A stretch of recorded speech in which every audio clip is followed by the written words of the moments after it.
Hello, everyone, and welcome to the Insight Meditation Community of Charlotte.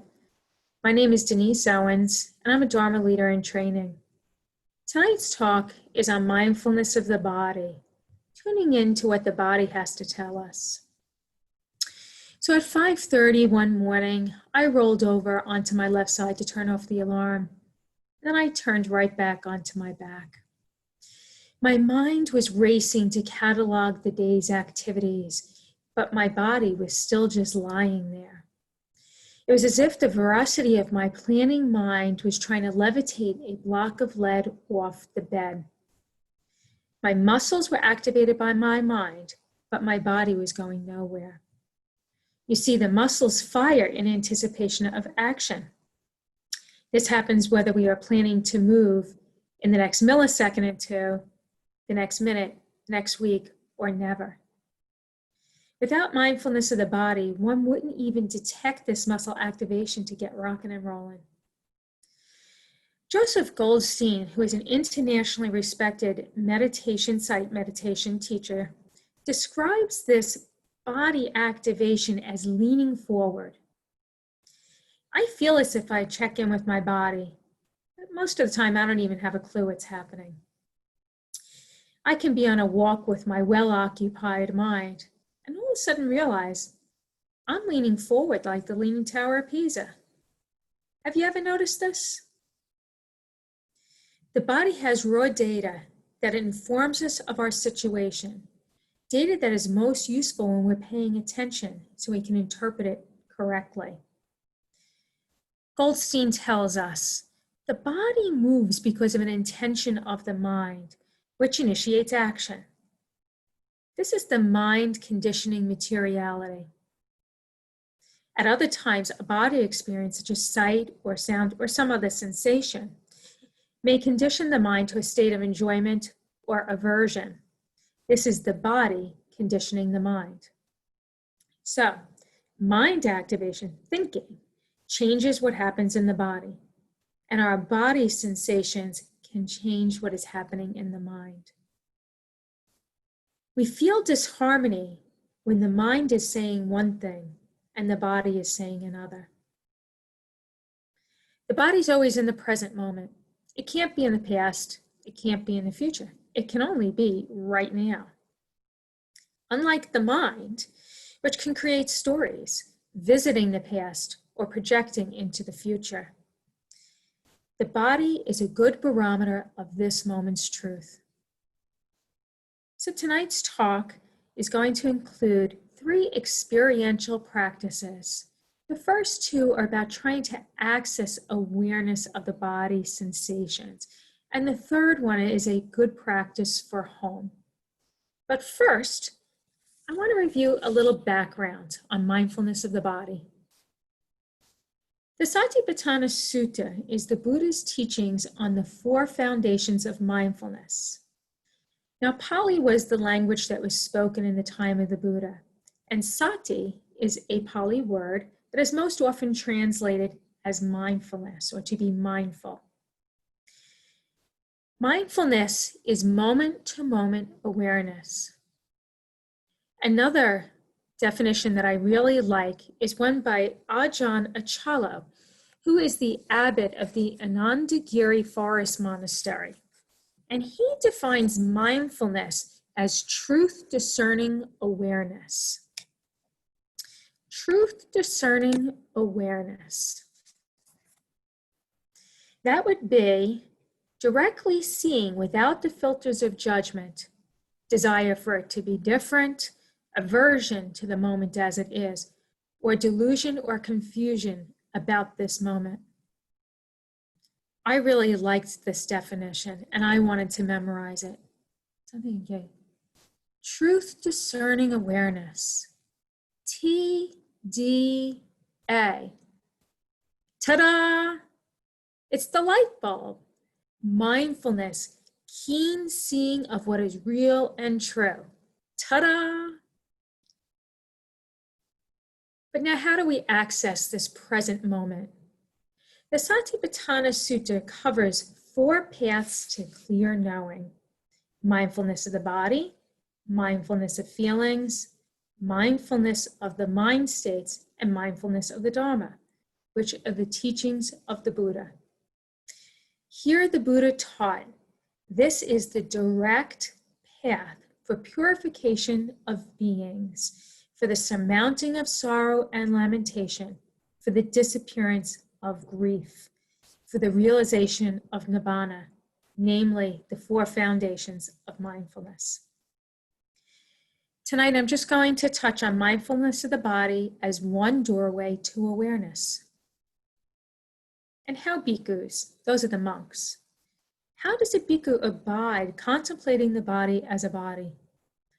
Here a bhikkhu, gone to the forest or the root of a tree or an empty hut, sits down, having folded his legs crosswise, set his body erect, and establishes mindfulness in front of him. To access mindfulness of the body, the instruction tells us to find a place where we can be undisturbed, settle in with good posture, and directly observe the moment. And that's what we were just practicing for the last half hour. The whole Satipatthana Sutta is very comprehensive. I'm only going to briefly review meditation postures, the body parts, and our activities. The Buddha described the meditation postures of sitting, standing, lying, and walking. But mindfulness of all of our postures is inferred. He covered 32 body parts that go from the tip of our heads to the tip of our toes and inside and out. A lot of our body parts. Can contemplate on any of them. And then also, he went over and he taught about mindfulness of all of our activities so that we can know what we're doing from falling asleep to waking, in talking and in silence, in mindful eating and elimination, and so on. Are we the family dog that's just gotten caught gulping down the dinner? You think to yourself, you fool, I didn't even taste one of those calories. Or are you the lady in the chocolate truffle commercial who is truly spending each moment reveling in the lovely nuances of each bite of that chocolate? Okay, now we want to take our minds off the chocolate, on back to the talk. The goal is to observe our body sensations to detect the truth of each moment. To develop concentration so we don't wander off into manufactured stories. To attain a felt sense of the body, developing an intuitive knowing of what is going on. You need to have a natural and automatic knowing of what is in this moment. We want to become so skilled that we don't need to find an empty hut or go sit on our meditation cushion to understand all of our experiences. But how do we do this? Well, I'd like to recommend a body awareness scan from head to toes or toes to head. Scanning the body, alert to detect input from our 5 senses that we traditionally think about: sight, sound, hearing, touch, smell, but also from the 6th sense, as taught by the Buddha, thought. And that comes from the sense organ of the mind. These faculties are here to feed us information about our internal and our external environment so that we can survive and thrive. During a body scan, just note any areas of holding or muscle tension, compression. I like the term shrink wrapping, get shrink wrapped in there, a temperature change, moisture, etc. Noting the pleasant sensations and the unpleasant sensations. I work as a licensed physical therapist. And one day, years ago, I was working with a lovely young patient. And we were working to free up one of the nerves in her arm. And she kept tensing her hand. So I asked her, are you okay? Is there any pain? And she kept insisting no. But why was she continuing to tense the hand? So I asked her, I said, the next time I ask you to relax the hand, I'd like you to stop immediately in your thoughts and see if you can tell me what you're thinking at that moment. So she did. And she was grabbing the milk at the store. We weren't at the store, and there was no milk in her hand. She was simply holding on to a thought so she wouldn't forget. We all do this, holding tension in our body, much of the time without even realizing it. Now I'd like to try a practical example. So if you would like to participate, I'd invite you to please close your eyes. I'd like you now, as you settle in, to try to scan your body. Note any areas of holding, compression, pressure, perhaps lightness or ease. Now please recall a person who was in or is in your life you really love to be around. Maybe you love their cooking, laugh, wisdom, reliable companionship.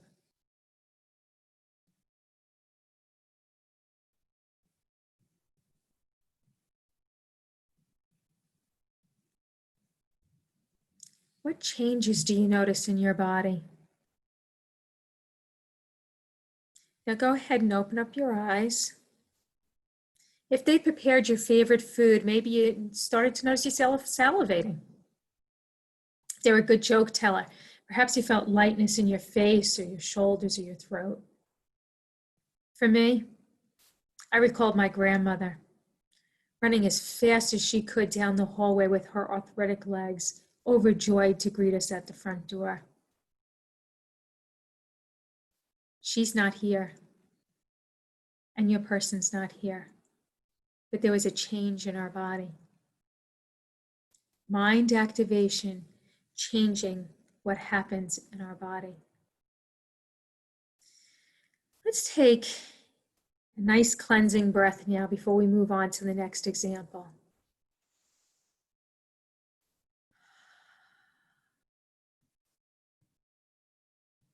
Now this time, I'd like you to notice how your body feels as you're sitting here.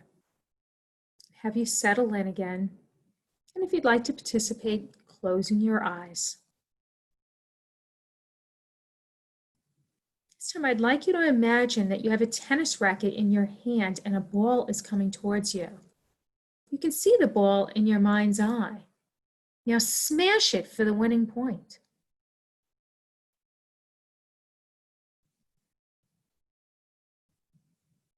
What change do you feel in your body? Did you notice any tension in your chest, arm, or back while swinging to hit the ball? Was your breath held? Did you happen to notice the slight backward rotation of your upper back before you went to swing forward? Now please go ahead and open up your eyes. You might try this again at another time, see if your body registers something different. This body awareness can be used to our advantage.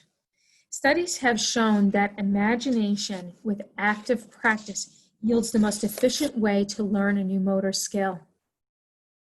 With this mindfulness, we become familiar with the way our body activates to make a skilled movement possible.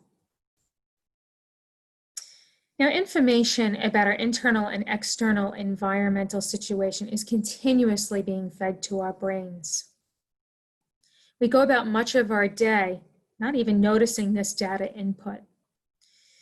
This practice brings awareness to this precious information. It helps us to figure out what's going on. This is advantageous because the mind could be registering a different experience based on our mood, past experiences, beliefs. We may or may not be thinking in reality. An example of an internal experience that's not based in reality. I've developed a habit of tensing my body, in theory, to get tasks done quicker so I can get on to the next. Subconsciously thinking, if I don't tense, I'm never going to get it all done. That's not true. My tension is actually limiting my speed and nimbleness. When I'm more relaxed, I notice I have more freedom to move and I drop things less. Thus, it also helps me with right speech. Now, here's an example of an external experience not based in reality. Watching one of these shows where a TV couple is on a date. They're lying out there having a picnic, lying down on the blanket and drinking wine. Now, I have bad reflux, so if I lie down, I'm in pain. And then wine is an irritant to reflux, so it's a double whammy. My insides become uncomfortable just thinking about this and seeing this. Inside, I'm warning them, don't do it. You're gonna hurt. And then you're gonna repeat in that cutie pie's face. You all know that's not so good on a date, especially not a first date. Today, we know these reactions are due to mirror neurons. These are nerves in our brain that fire when we observe another person doing something as if it's happening to us personally. Can you access that feeling of a young child who has just gotten that perfect scoop of ice cream that fell off onto the sidewalk? You can hear the thud, splat. And then you can see that child's face of utter dismay. And then the cry. It's palpable. Mirror neurons work to foster connections with others. Joseph Goldstein wrote in his book, Mindfulness, have you ever noticed when you are mindful of someone else's careful movements without distraction, that you yourself become more concentrated? Perhaps that's why us meditating together in Sangha helps us to meditate better. So I don't know about you, but I have a few body sensations that come up during meditation that disrupt my concentration. The itch. Ugh. It could be a bug. But what I've learned over time is that if it's a bug, it would probably be moving. If I can just stay with this, it will pass. It's only a matter of time now before that sensation changes. Another, pain. Ooh, I can't wait for that dang bell to ring so I can move. I might die from the intensity of this pain, wanting it to go away. And again, more often than not, if I can calmly stay with that pain sensation, it will vary and then dissipate. Now, it's okay if you need to move, but it would be best to try to do so mindfully, recognizing why you're moving, how you're moving, the sensations with the movement. And now for one more example of the concentration breaker, the aforementioned forward lean. Planning for what happens when the bell rings for tomorrow or for next week. If you detect this press forward, try to just notice the sensation and then watch it go. Now for our third direct experience. This one is from Ayasudama. She is the monk that is the head of our Charlotte Buddhist Vihara. It's a 1-minute meditation, body meditation. And she asked us, and I would like you to do the same if you will, is to bring your attention to the base of support as you do your meditation. So if you're sitting in a chair, it would be your feet. And whether you're in a chair or a cushion, it would be your thighs and your buttocks and your feet if you're on a cushion. And I'd like you to please close your eyes if you're okay to do that. And notice those contact points with the ground. Now, if you can please stay with that body felt sense of contact, of awareness, focusing only on these points for the next minute.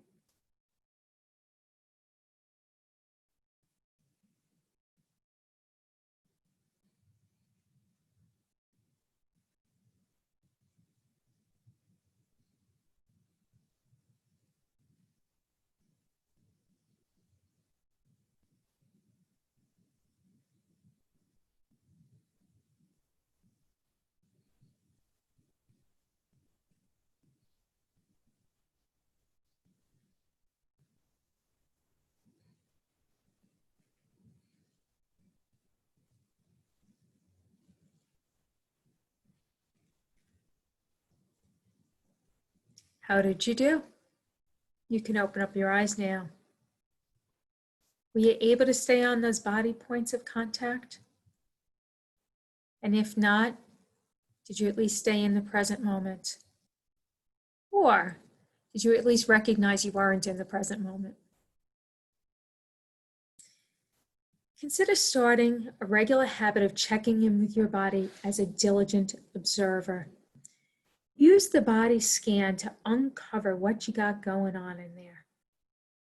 Are you where you are, or are you grabbing the milk? Are you one with that fabulous piece of chocolate?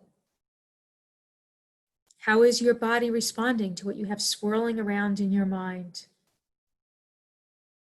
And can you tune in to the felt sense of your body contact for 1 solid minute each day? The body is our barometer. Be an observant witness, not looking for something to be different than it is, not searching for what you prefer, not anticipating anything, just mindful of the body, seeing what is true. Ta-da!